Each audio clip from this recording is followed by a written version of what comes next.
Want a break from the ads? If you tap now to watch a short video, You'll receive 30 minutes of ad-free music. yes, really, If you tap now to watch a short video, you'll receive 30 minutes of ad-free music.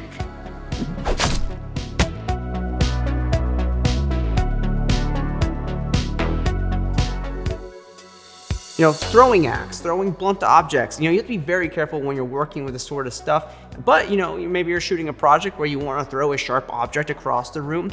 Well, in this video, I want to show you how you can do this safely and composite a throwing axe or any blunt object like a knife, a hammer, I don't know, across the room, across your scene without hurting your talent. Hey, what's going on, Josh? This is Internet from Sunduck Film. Hope you're doing excellent today. If you haven't already, be sure to smash that subscribe button here on this channel. And before we jump into the video, be sure to smash that like button because it helps out tremendously, and we put a little bit more effort into this video compared to our motion graphics. But we're gonna break down a couple of compositing scenes right here in After Effects.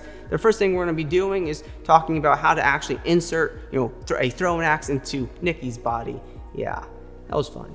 And then we're also going to talk about how to just toss it, back and forth in your scene, and of course, keeping everyone safe. And if you don't want to do any VFX or compositing, I want to start this video off by saying you can do a lot of this already in camera. So you can start this off by using tighter shots and incorporate that with a whip pan. So how that works is you have your talent, start off by maybe acting like they're about to catch the axe, they react to it, say whatever they need to say, and then they can continue to throw it. And then as they throw it, you do the whip pan. So this way you can do this all in camera without actually having to do any post editing to it. So, that is a pretty cool tip. So before we composite anything, we have to talk about how do you actually film someone getting hit by a throwing axe. So if you're doing this specifically on a 2-person wide shot, what I suggest doing is setting your camera on a tripod so it's very easy to composite this. So what you're gonna do is you're gonna shoot a shot with actor 1 completely alone in the shot, and they're gonna go ahead and throw that throwing object across the screen, preferably aiming for where it would actually hit the person. So make sure that your actor 2 is definitely not in the first shot whatsoever. And then for shot number 2, you can remove actor number 1 if you want, and you'll have actor number 2 actually holding the blunt object in front of them, and you have them react to them actually taking the blunt object to wherever part of the body that you want, and you'll be able to cut this out in post-production. And if you want, you can record a clean plate where there's no actors in the shot whatsoever. So we have our footage laid out here in After Effects, and this is how it should be laid out. So for your top layer, you're gonna have the actor receiving the blunt object. As you can see, we have Nikki here, gonna take the axe. And for the second layer, we have Sophie throwing the axe. So this is the Nikki Sophie duo. And for our bottom layer, we just have the clean plate. Now this is kind of optional, but here we are. The first thing we're going to want to do is combine these 2 shots together. So what we're going to do is obviously we're going to grab the pen tool, and what I've learned from doing a clean blend mask between 2 shots is not to do a straight line like this, but in fact create something that's a little bit more unique, kind of like this. So the 2 shots will blend together a little better. So close that mask up and hit F on your keyboard for mask feather and just slightly increase the mask feather by a touch.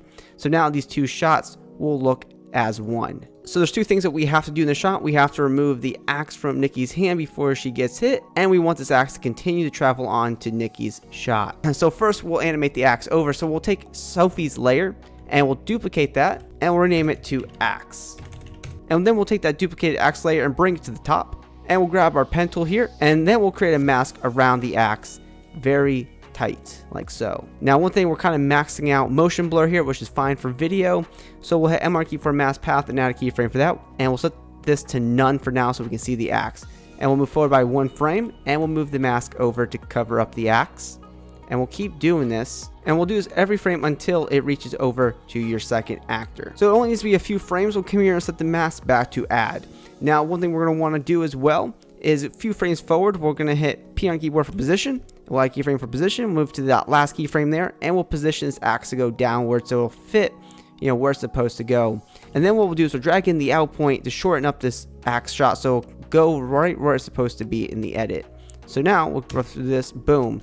Now we might want to bring this in by 1 more frame, and we'll want to hit F on our keyboard for mask feather, and we'll go ahead and increase the mask feather up to maybe 50 or so depending on your shot. Just go ahead and play with that mask feather to blend it in perfectly, and now boom, now we have that axe going in there. Now we have to sell the actual impact of the axe hit and not have it in her hand before she gets hit.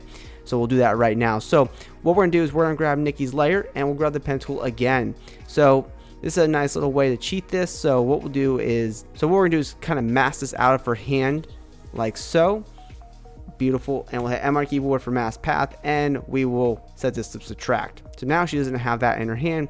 Obviously you can still see this, but in the final edit it happens so fast you might not even see it. So that's up to you if you need to take out anything extra that may or may not be seen. Go ahead and increase the mask feather just by a little bit. M for mask path, you add a keyframe for this, and we'll move forward here and just animate the mask path until she would actually get hit. So perfect. So at this last frame here, she should be having it in her hand. So what we're going to do is we'll hit Control T on our keyboard, and we'll just go ahead and make this mask go all the way in by hitting, Control and Shift. So now we no longer see the mask there. So boom, comes right into her hand like that. All right, so from a long distance shot, we won't be able to see anything. However, this impact is not really that great. So what I suggest doing is grabbing your talent that's getting hit by the axe, and one frame before they have it in their hand, what you're gonna do is you go to Edit Split Layer. What you'll do is drag this endpoint in by one frame, move it back over to the cut, and this will make the impact so much greater. So now, boom.